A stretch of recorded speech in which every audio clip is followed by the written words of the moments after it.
في كلامه المرء في فرقانه الحميد فأعوذ بالله من الشيطان الرجيم رضي الله عنه وعن ذلك لمن خشي ربه يا أيها الذين آمنوا صلوا عليه وسلموا تسليما اللهم صل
আল্লাহ তাআলা দরবারে বলুন আলহামদুলিল্লাহ আলহামদুলিল্লাহ আল্লাহ তাআলার শুকর ও সুজুদ যে আমরা মুখ দিয়ে কথা বলতে পারি, আমরা মাথার ব্রেন দিয়ে সব চিন্তা করতে পারি, হাত দিয়ে ধরতে পারি, পা দিয়ে ধরতে পারি, হাঁটতে পারি।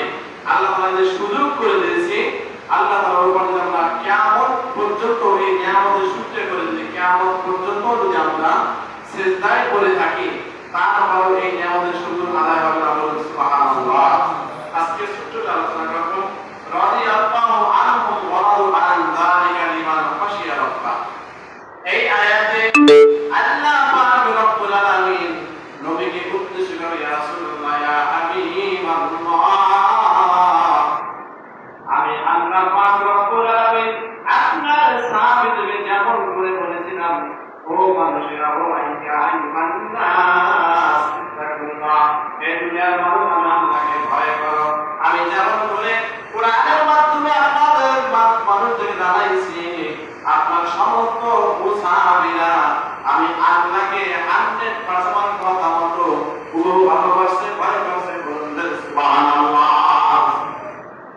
ইয়া রাসূলুল্লাহ ইয়া হাবিবাল্লাহ, কিয়ামত পর্যন্ত যত মানুষ আসবে, যত মানুষ গেছে, তার মধ্যে আপনার সাহাবীদের মতো এত সুন্দর মানুষ, এত সুন্দর মানুষ আমি আল্লাহ আর দূরে দেখতে পাই না। বলুন সুবহানাল্লাহ।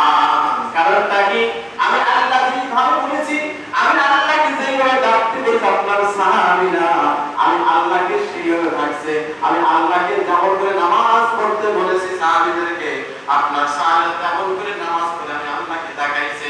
আমি আল্লাহর রাস্তায় যেমন করে জিহাদ করতে বলেছি আপনার সাহাবীরা আমি আল্লাহর জন্য, আল্লাহর দ্বীন ইসলাম প্রতিষ্ঠা করার জন্য সেইভাবেই আমি আল্লাহর রাস্তায় জিহাদ করেছি। বলুন সুবহানাল্লাহ। ইয়া রাসূলুল্লাহ ইয়া নবীল্লাহ, আপনার সমস্ত সাহাবীদেরকে আল্লাহ পাক রব্বুল আলামিন আমি আল্লাহ তাআলা রব্বিকার রব্বি আল্লাহ সমস্ত সাহাবীদেরকে আমি আল্লাহ তাদের উপর সন্তুষ্ট হয়েছি। বলুন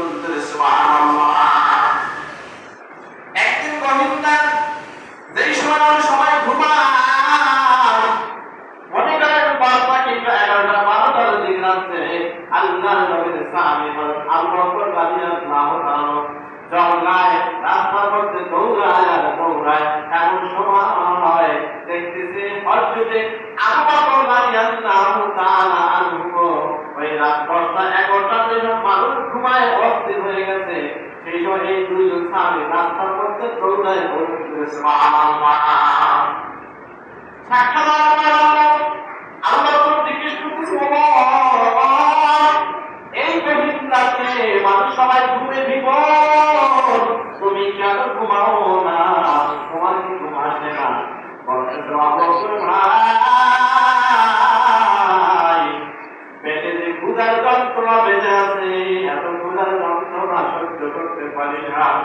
ও আল্লাহর ভাই, এই ক্ষুধার জ্বালা সহ্য করতে না পারিয়া এই ঘুমের সময় রাস্তায় দৌড়াই দেখি কোনো খাবার আছে কিনা। বলতে সুবহানাল্লাহ।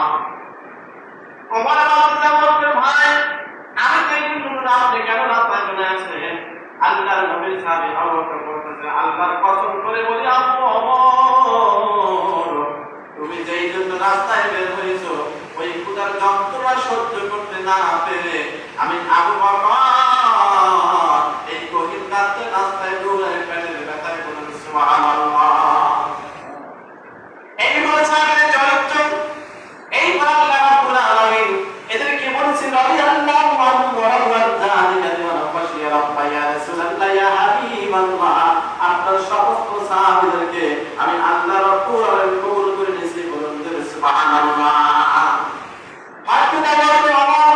দুইজনে কথা বলতেছে, কিন্তু দুইজনের কষ্টের কথা জানায়। কিছুক্ষণ পরে দেখতেছে তো জাহানের বাদশাহ, বিশ্বকালের সর্বশ্রেষ্ঠ মানব আল্লাহর নবী করিম সাল্লাল্লাহু আলাইহি ওয়াসাল্লাম ওই জায়গায় ঠিক রাত 10টা-11টার মধ্যে তাদের সামনে হাজির হয়েছে। বলুন সুবহানাল্লাহ। আল্লাহ থেকে অবাক হয়ে গেল। আবু বকর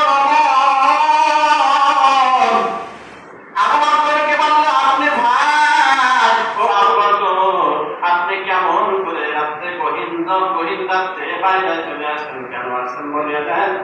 বলতেছি ইয়া রাসূলুল্লাহ ইয়া হাবিবাল্লাহ, পেটে এত ক্ষুধা এত যন্ত্রণা কষ্ট সহ্য করতে করতে পারি না ইয়া রাসূলুল্লাহ, এই ক্ষুধার যন্ত্রণা নিয়ে বাইরে ঘুরতে যে কোনো খাবার পাই কিনা? বলুন সুবহানাল্লাহ। ওমর কি জবাব দিল? এই বাংলা নবী কি আমার অমর বলতেছে ইয়া রাসূলুল্লাহ ইয়া হাবিবাল্লাহ,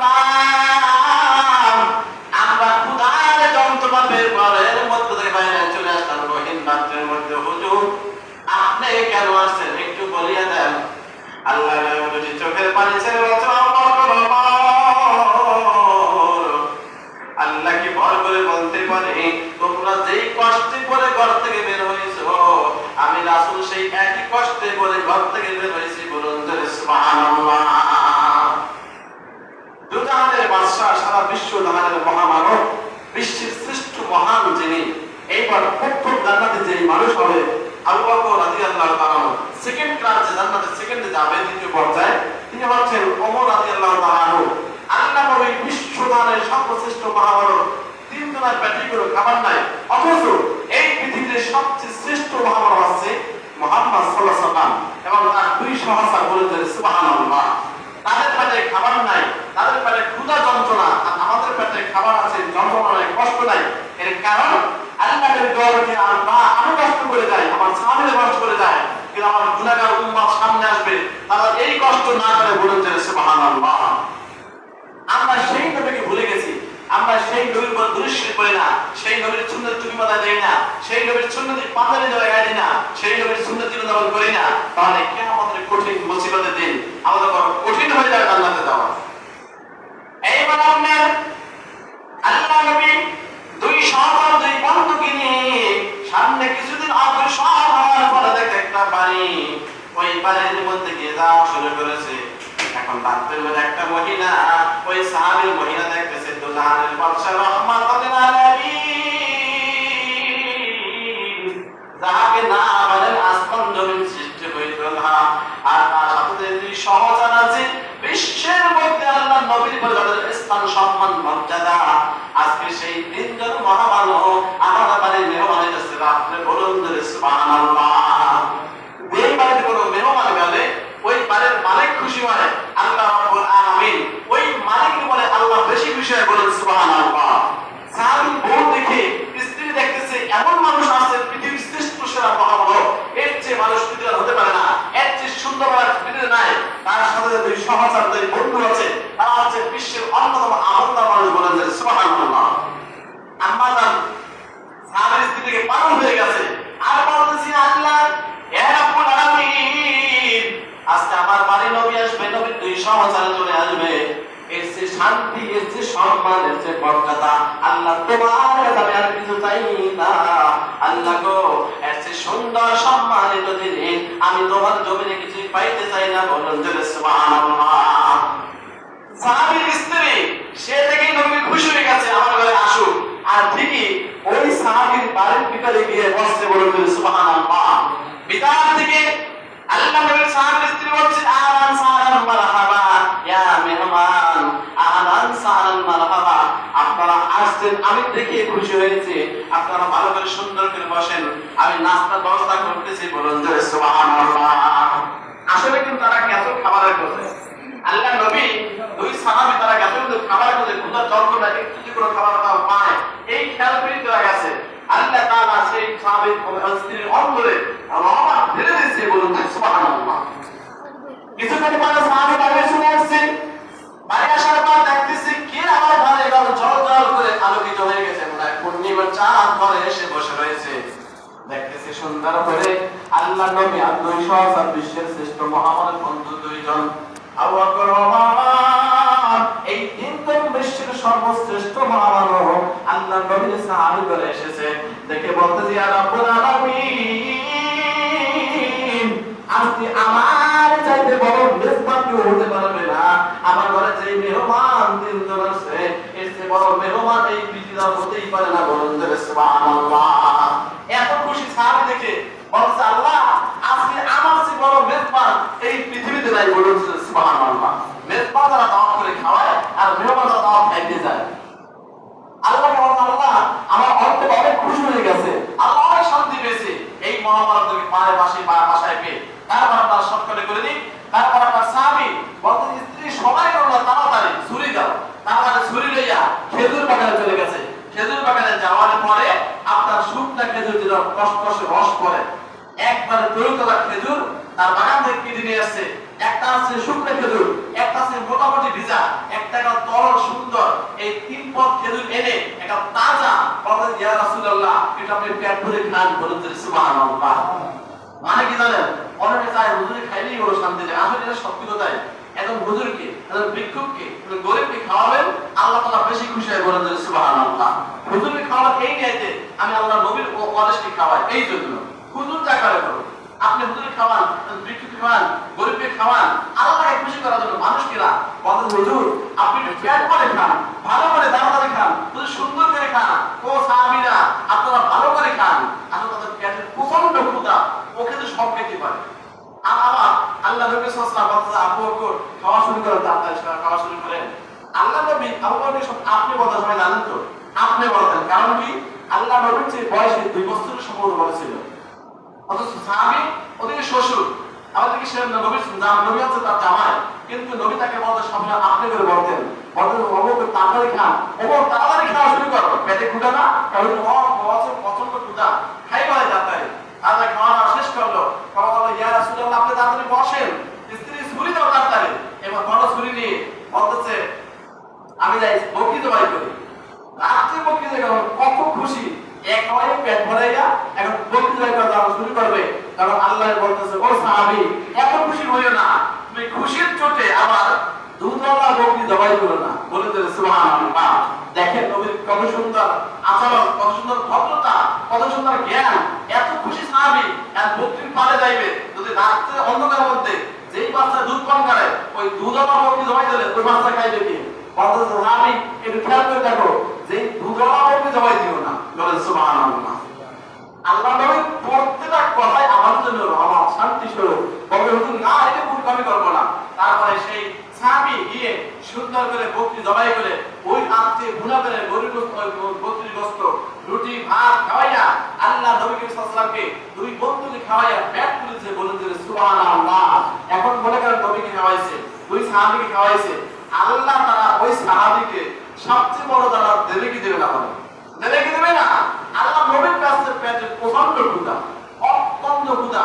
আসলে যদি বড় মালিক হয়, পরিবারের মালিক হয়, যদি জঙ্গলায় বা অসুস্থই পড়ে, কোনো মানুষ জঙ্গলায় মানুষ নাই, একটা আপেল হলে ওই মালিক হয়ে বিষয় কারণ প্রচন্ড ক্ষুধা। তারপরে এই খানা খাওয়ার পরে একটা হাদিস কিন্তু আল্লাহ বলছে ও আল্লাহ কোন ওমর এখন তোমাদের পেট ভরছে, কারণ আমাদের পেট ভরছে, আমার পেটও ভরছে। শোনো, আমাদের স্বামী আদর করে যে খাবারটা খাওয়াইলো, হাদিস খাওয়াইলো, আল্লাহ তাআলা কিন্তু এই খাবারের হিসাব কিয়ামতের কঠিন বছর দিনে নেবে বলেন যে সুবহানাল্লাহ।